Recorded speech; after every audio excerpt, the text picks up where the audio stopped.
आज हम class 2 dissolution की स्टार्ट करेंगे। कल हमने पढ़ा था, सबसे पहले हमने पढ़ा था कि dissolution of partnership and dissolution of partnership firm में डिफरेंसेस क्या क्या होते हैं। सबसे पहले डिसोल्यूशन ऑफ पार्टनरशिप पढ़ा था कि फर्म बंद नहीं होगी, रेशियो चेंज हो जाएगा, एडमिशन आ जाएगा, मतलब रिलेशनशिप चेंज हो जाएंगे बट फर्म बंद नहीं होगी। और डिसोल्यूशन ऑफ फर्म में क्या पढ़ा था कि फर्म ही बंद हो जाएगी। क्लियर है। इसमें हमने नेचर देखा था, भाई पार्टनरशिप में वॉलेंट्री नेचर है, यहाँ पे वॉलेंट्री और कंपलसरी दोनों है। यहाँ पे बिजनेस कंटिन्यू रहता है, वहां पे बिजनेस एंड हो जाता है। यहाँ पे क्या कहते हैं, चेंज फॉर्म में बिजनेस रहता है, यहाँ पे बिजनेस कम्स टू एंड आ जाता है, मतलब रिलेशनशिप। यहाँ पे अकाउंट्स रिवैल्यूएशन बनता है, यहाँ पे रियलाइजेशन बनता है। यहाँ पे बुक्स नहीं क्लोज होते, वहां पे बुक्स क्लोज हो जाते हैं। मेनली अगर आएगा पेपर में तो 2 से 3 नंबर का थियोरेटिकल क्वेश्चन आएगा, इतना आपको लिखना होगा। फिर हमने पढ़ा था कि भाई डिसोल्यूशन के कितने तरीके से होते हैं। एक हमने पढ़ा था वॉलेंट्री भी होता है और कंपलसरी भी होता है। तो वॉलेंट्री में पहला था म्यूचुअल एजेंसी, मतलब अगर सारे पार्टनर राजी हो गए कि भाई हमें बिजनेस को बंद करना है तो बिजनेस बंद हो जाएगा। फिर हमने कंपलसरी डिसोल्यूशन पढ़ा था। कंपलसरी डिसोल्यूशन के अंदर अगर कोई पार्टनर इंसॉल्वेंट हो जाता है तो हमको बिजनेस बंद करना पड़ेगा, या फिर हमारा बिजनेस अनलॉफुल हो जाता है। फिर बाय कोर्ट में पढ़ा था, कोई पार्टनर पागल हो जाता है यानी अनसाउंड माइंड, बिजनेस काफी टाइम से लॉस में चल रहा है तो भी कोर्ट कह सकती है कि भैया अब आप इसे बंद कर दो। पार्टनर इनकैपेबल हो जाता है परफॉर्म करने के लिए पार्टनरशिप में तो भी बंद हो जाता है, या हमारी फर्म किसी केस में गिल्टी पाई जाती है तो भी कोर्ट कह सकता है कि अब इसे बंद कर दो। तीसरा बाय नोटिस, अगर मान लो 4 पार्टनर हैं और मेरे को लग रहा है कि भाई बिजनेस को आगे नहीं चलाना, मैं नोटिस दे सकता हूँ कि 6 महीने के अंदर आप बिजनेस को क्लोज कर दो। हैपनिंग ऑफ इवेंट, अगर हमने कोई कॉन्ट्रैक्ट कर रखा है, जैसे कि एक हाईवे बनने का कॉन्ट्रैक्ट था, वो 2 साल हाईवे चला तो 2 साल तक पार्टनरशिप थी, जैसे ही हाईवे बन के तैयार हो गया हमने पार्टनरशिप को खत्म कर दिया। तो कल ये पढ़ा था। फिर हमने क्या पढ़ा था कि भाई सेक्शन 48 बी पढ़ा था कि भाई किस तरीके से पेमेंट होगी।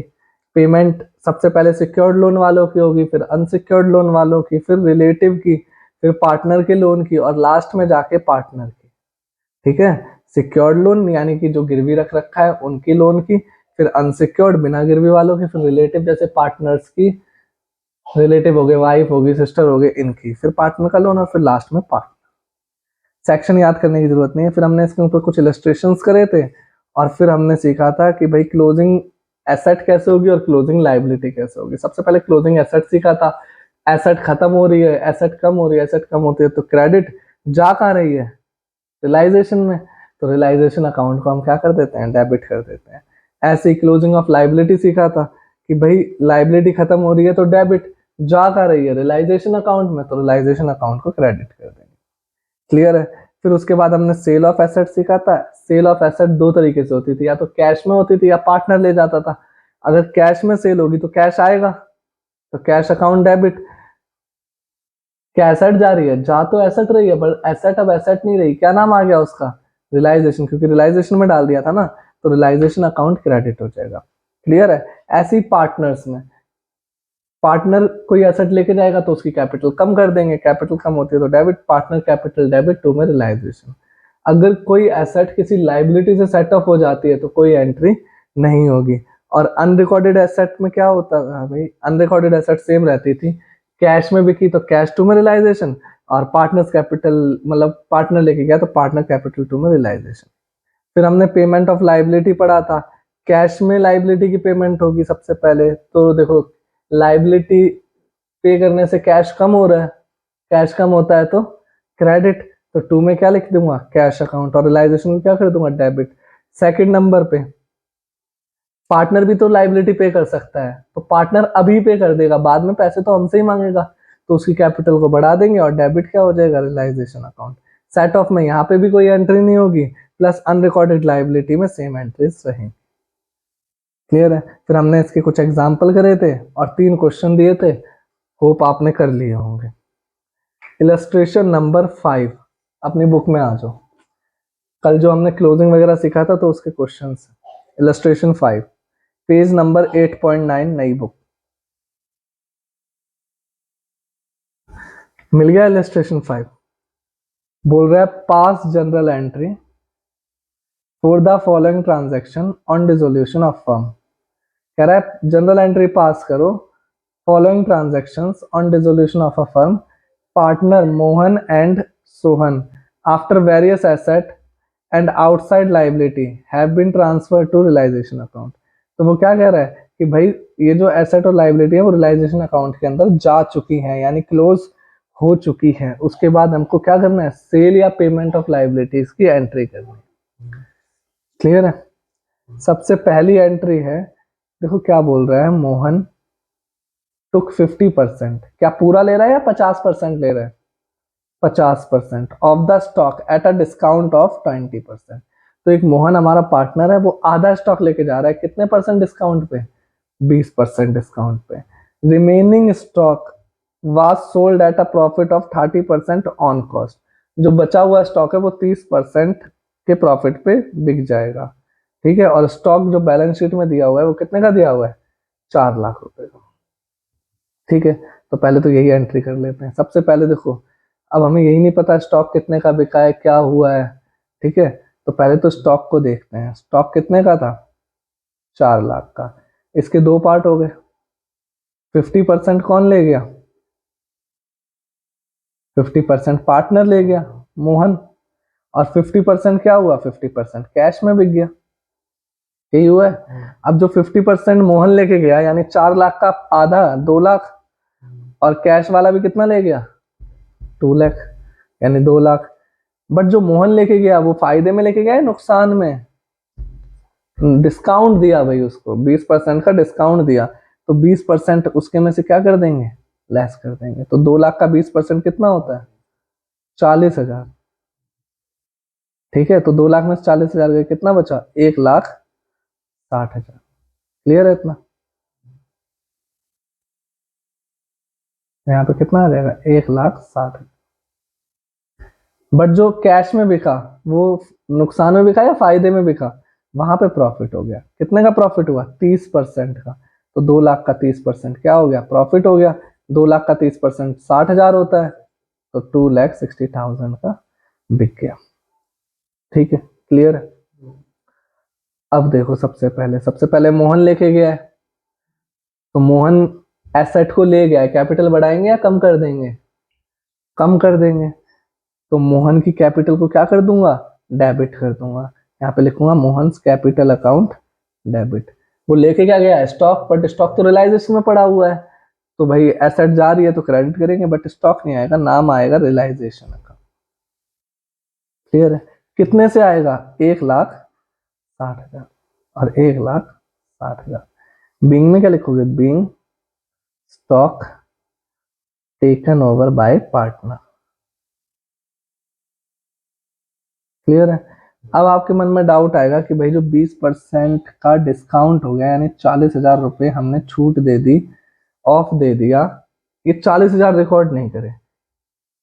रियलाइजेशन अकाउंट में कभी भी लॉस डिस्काउंट वगैरह रिकॉर्ड नहीं होते हैं, वो अपने आप ही लास्ट में प्रॉफिट या गेन निकल के आएगा। जब हम रियलाइजेशन अकाउंट बनाएंगे तब आपको समझ में आएगा ये कहाँ से निकल के आएगा। क्लियर है? ठीक है। ऐसी कैश वाला स्टॉक कितने का बिक गया? 2,60,000 का। तो कैश आएगा, कैश अकाउंट डेबिट। 2 में स्टॉक गया है, बट स्टॉक तो रियलाइजेशन में पड़ा हुआ था, तो 2 में रियलाइजेशन अकाउंट कितने का बिक गया? 2,60,000 और 2,60,000 being stock realized. Clear? Second entry पे आ जाते हैं। डेटर 2,64,000 के थे, प्रोविजन 24,000 का था, 48,000 के जो बुक डेट्स थे वो बैड प्रूफ हो गए। बुक डेट्स होते हैं डेटर, तो कह रहा है 2,64,000 के डेटर थे, जिसमें से 48,000 के डेटर डूब गए, 24,000 का प्रोविजन था। अब देखो, क्या प्रोविजन बिक सकता है? प्रोविजन तो एक डर था, ठीक है, तो प्रोविजन तो बिकेगा नहीं। बट 264 में से पैसे कितने डूब गए? 48। तो भाई 48 कट के ही पैसे आएंगे, बाकी तो आ गए होंगे। ठीक है, तो एंट्री क्या होगी? कैश अकाउंट डेबिट या फिर बैंक अकाउंट डेबिट 2 में। वैसे तो डेटर आना चाहिए, बट डेटर कहाँ पड़ा हुआ? रियलाइजेशन में। तो 2 में क्या आ जाएगा? रियलाइजेशन। डेटर 264 के थे, बट 48 के तो डूब गए, तो कितने आएंगे? माइनस कर दो, 264 माइनस में 48, ये लगभग 2,16,000 आ जाएंगे। फिर मन में डाउट आएगा कि भाई 48,000 का क्या करें, उसको छोड़ दो, इग्नोर कर दो, वो अपने आप निकल के आएगा बाद में गेन और लॉस। क्लियर है? बिल्डिंग की बुक वैल्यू 5 लाख की थी, सोल्ड कर दी 8 लाख में, और ब्रोकर हु चार्ज 2% कमीशन। तो एंट्री नंबर 3। ठीक है, तो सबसे पहले तो देखो कैश आया होगा, तो कैश अकाउंट डेबिट। 2 में क्या लिखूंगा? रियलाइजेशन। बेशक बिल्डिंग भी की है, बट बिल्डिंग कहाँ पड़ी हुई है? रियलाइजेशन अकाउंट में, तो 2 में क्या आएगा? Realization account. अब मेन डाउट ये आएगा, भाई लिखूं क्या? 8 लाख की बिक गई, 5 लाख की चीज, तो नॉर्मल सी बात है 8 ही लाख लिखने पड़ेंगे, बट 2% तो दलाली आ गई ना। ब्रोकर होता है दलाल, जो मतलब बीच में हमारा कमीशन खाता है। क्लियर है? तो जैसे उसने 2% का चार्ज ले लिया हमसे, तो हमारे अकाउंट में या कैश कितना पैसा आएगा? देखो भाई 8 लाख की तो थी बिल्डिंग, बट 2% का तो कमीशन ले लिया ब्रोकर ने, तो 8 लाख की बिल्डिंग थी, 2% का कमीशन खा गया। तो 2% कितना होता है 8 लाख का? 16,000।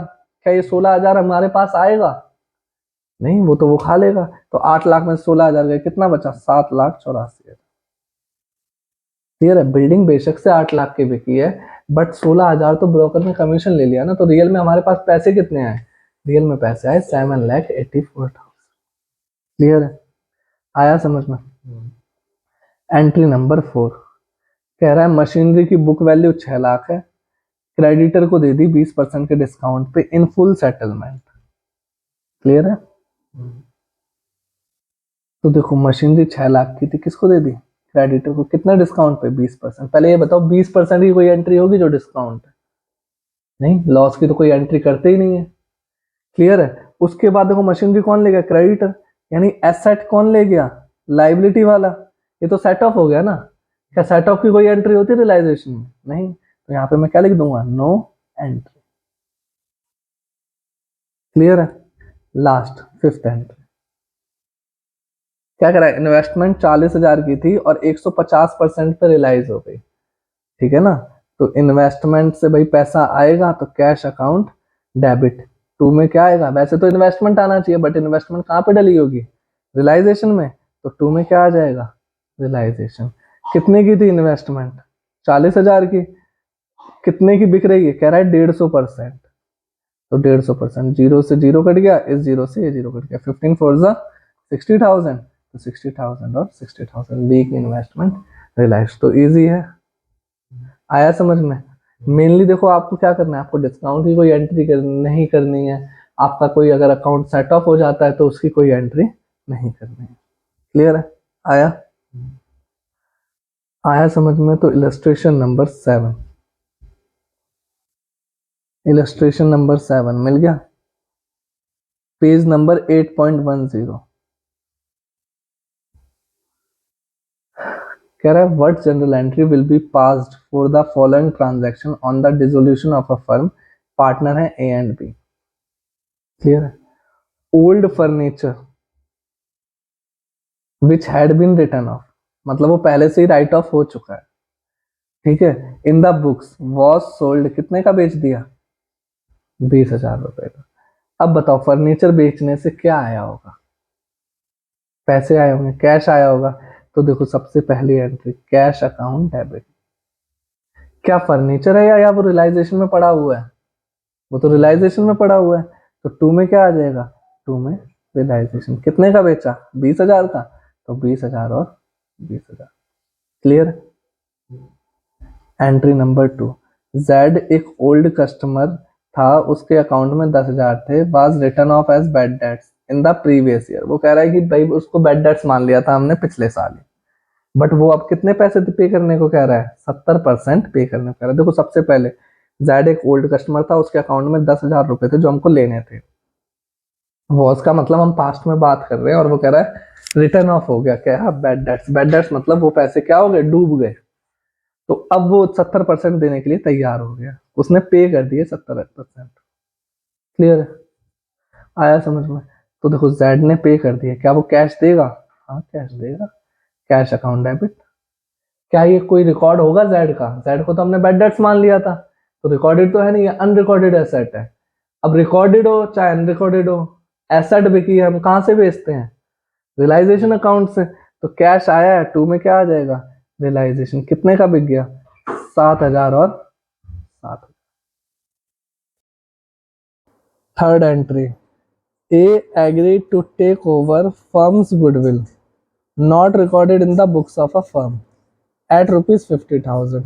मतलब कि ए एग्री हो गया फर्म की गुडविल लेने के लिए, जो कि बुक्स के अंदर रिकॉर्ड नहीं है। देखो इस लाइन का मतलब क्या है कि ये अनरिकॉर्डेड एसेट है।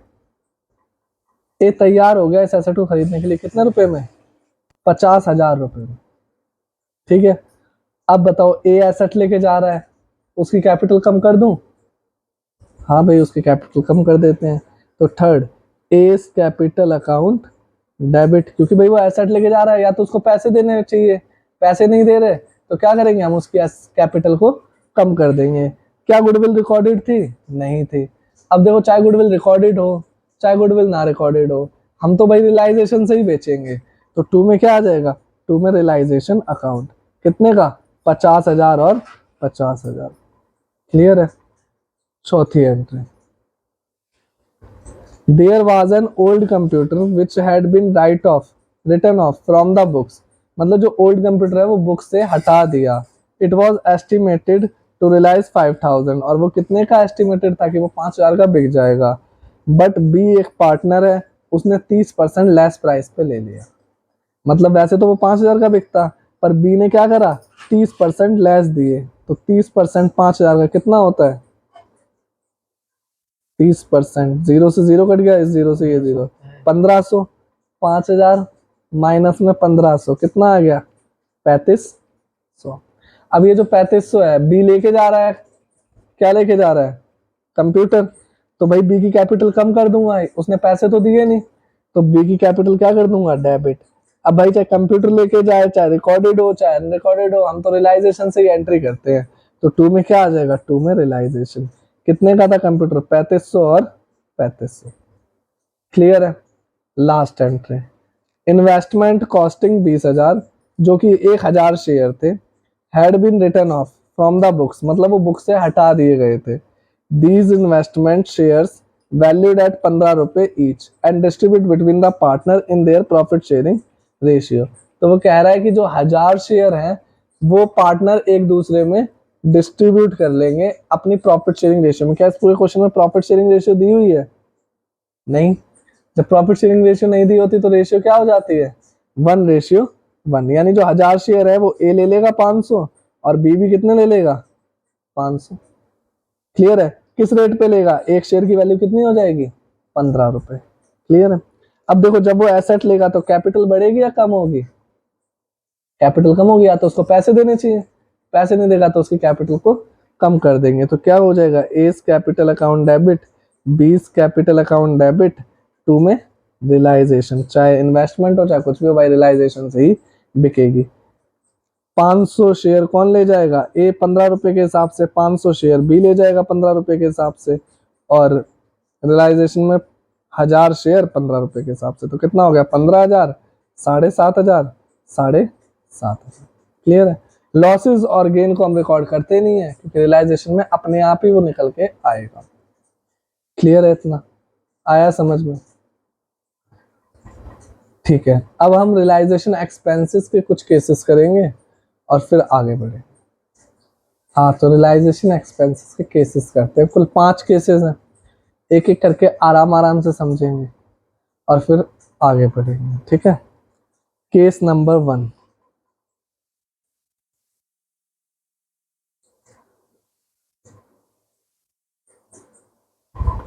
when realization expense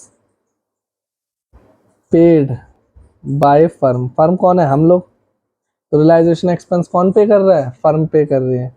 and borne by firm. देखो, बॉर्न का मतलब होता है कौन झेलेगा उस खर्चे को। जैसे कि मैंने आपसे कह दिया कि भाई आप 500 रुपये खर्च कर लो, बट क्या कहते हैं, मैं झेलूंगा उस खर्चे को। मतलब कि आप 500 रुपये खर्च तो करोगे, पर बाद में कौन देगा वो 500 रुपये? मैं दूंगा। तो यहाँ पे देखो, यहाँ पे क्वेश्चन क्या कह रहा है? रियलाइजेशन एक्सपेंस पे कौन कर रहा है? फर्म कर रही है। और बॉर्न भी कौन कर रही है, फर्म कर रही है। बॉर्न मतलब झेलेगी कौन उस खर्चे को, फर्म।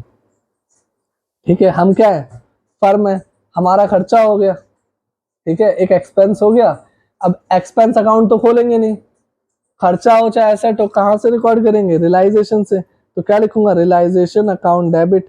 कैश गया है, हाँ कैश गया है, तो 2 में क्या आ जाएगा, कैश। कैश एक एसेट होती है, एसेट कम होती है तो क्रेडिट। ये एक एक्सपेंस है, एक्सपेंस बढ़ता है तो डेबिट। क्लियर है, आया समझ में? ठीक है, केस 2।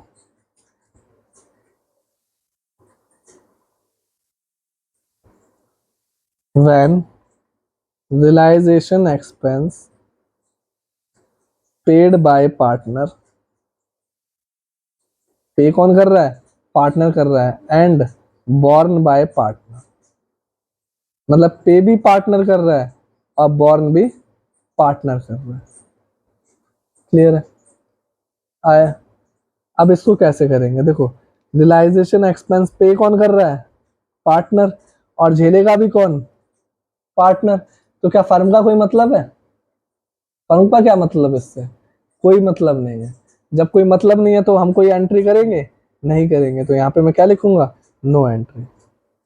देखो ये तो वही हो गया ना कि आपने अपनी पार्टी में खर्चा करा और वो खर्चा झेलोगे भी आप, तो मैं क्या एंट्री करूंगा उसके लिए, कोई एंट्री नहीं करूंगा। ऐसे पार्टनर ने खर्चा करा, झेलेगा भी पार्टनर, तो भाई मैं क्या एंट्री करूंगा उसकी, कोई एंट्री नहीं करूंगा। क्लियर है?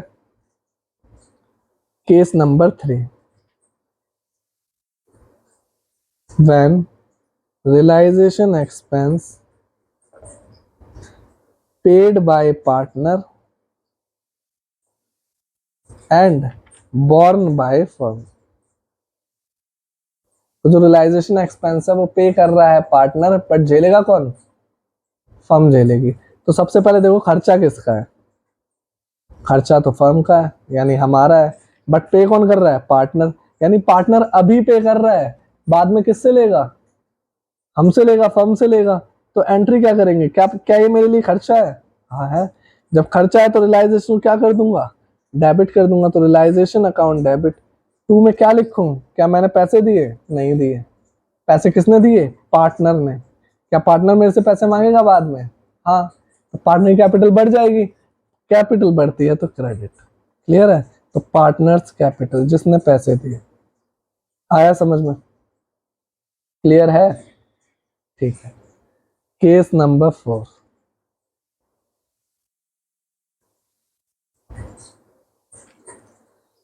पार्टनर डिमांड कर रहा है फिक्स रेम्यूनरेशन। रेम्यूनरेशन, हाँ, तो रेम्यूनरेशन मतलब होता है कि भाई एक सैलरी टाइप, फिक्स चीज, जो आप काम करते हो उसके बदले जो आपको पैसे मिलते हैं। For dissolution. क्लियर है?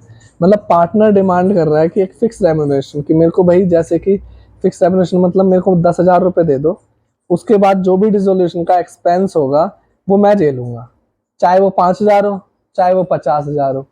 कौन झेलेगा, पार्टनर झेलेगा। ठीक है, तो अब सबसे पहले एक बात बताओ भाई, 10,000 लेगा, खर्चा तो 10,000 भी है, हाँ है। तो भाई खर्चा तो फर्म का ही है, तो क्या करूंगा, रियलाइजेशन अकाउंट को डेबिट कर दूंगा, क्योंकि मेरा खर्चा है। ठीक है, एक्सपेंस बढ़ता है तो डेबिट। किसको दूंगा पैसे, पार्टनर्स कैपिटल की कैपिटल बढ़ा दूंगा। क्लियर है? देखो, पार्टनर ने कहा मेरे को 10,000 रुपए दे दो, मैं सारा खर्चा देख लूंगा, तो मेरा तो खर्चा हो गया, तो मैं रियलाइजेशन को क्या कर दूंगा, डेबिट कर दूंगा। उसको पैसे देने हैं, हाँ देने हैं, तो मैं उसकी कैपिटल बढ़ा दूंगा। क्लियर है? आया समझ में? ठीक है, केस नंबर 5।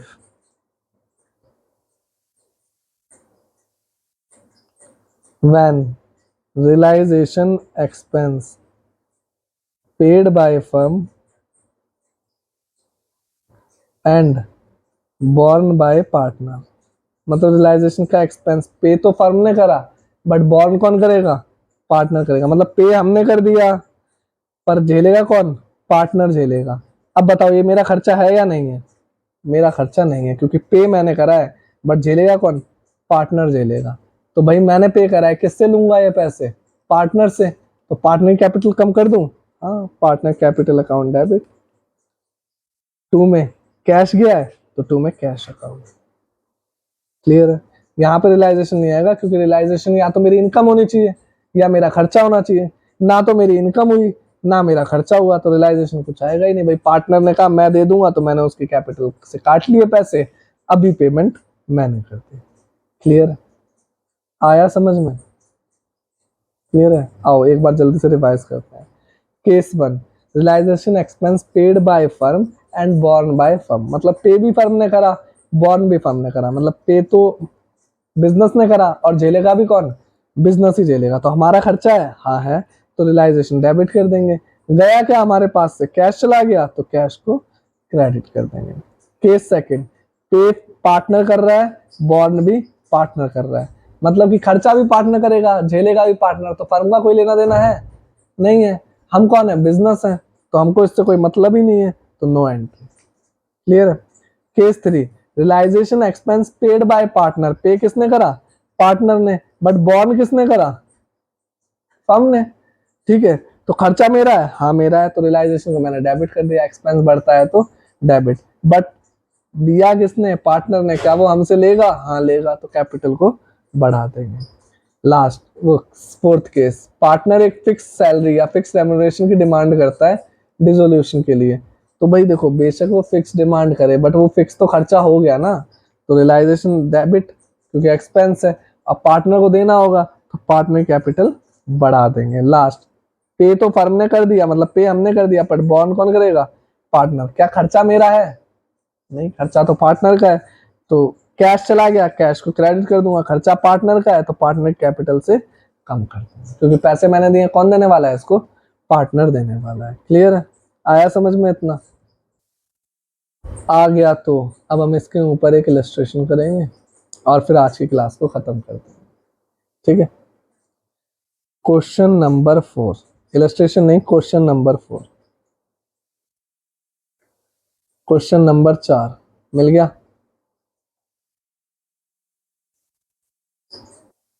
पेज नंबर 8.47 पे होगा। मिल गया? ठीक है। A part, realisation expense of 10,000। Realisation expense 10,000 का were met by Mohan a partner but were paid by firm. Met का मतलब होता है बॉर्न करना, मतलब कि किसने झेला उसको। तो देखो, पे तो फर्म ने कर दिया, यानी हमारे पास से कैश आया है, गया? कैश गया। और झेलेगा कौन? मोहन। तो भाई मोहन हमें पैसे देगा, तो मोहन की कैपिटल को क्या कर देंगे? कम कर देंगे। तो एंट्री क्या होगी? Mohan's capital account debit, to में कैश अकाउंट। क्लियर है? कितना? 10,000 और 10,000। अगर हम केस में देखें तो हमारा ये कौन सा केस है? Last case, case 5। क्या कह रहा है कि भाई पेड तो फर्म ने कर दिया, बट बॉर्न किसने करा? मोहन ने। क्लियर है?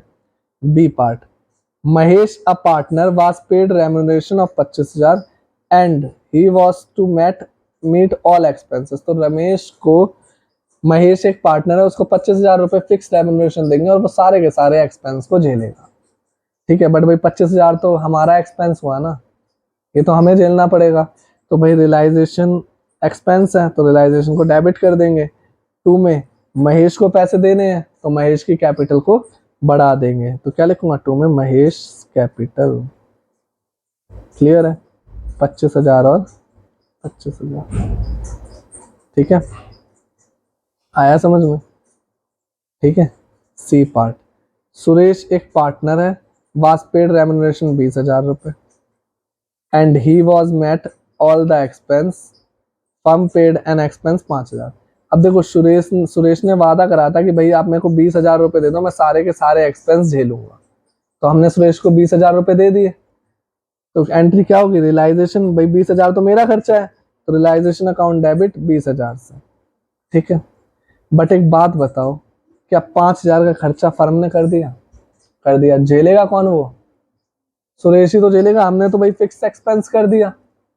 ठीक है, तो पहले तो एक बात, रियलाइजेशन अकाउंट डेबिट, टू में किसको पे करा था? सुरेश कैपिटल, तो सुरेश की कैपिटल को बढ़ा देंगे 20,000 से।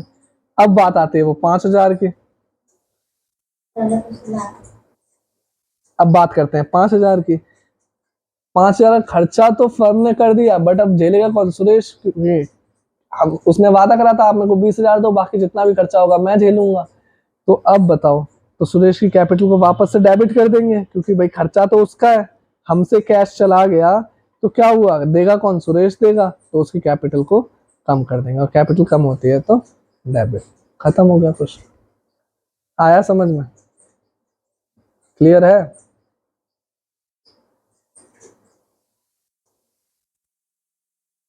आ गया तो होमवर्क लिखो आज का। Homework question number 5, 7 and 8।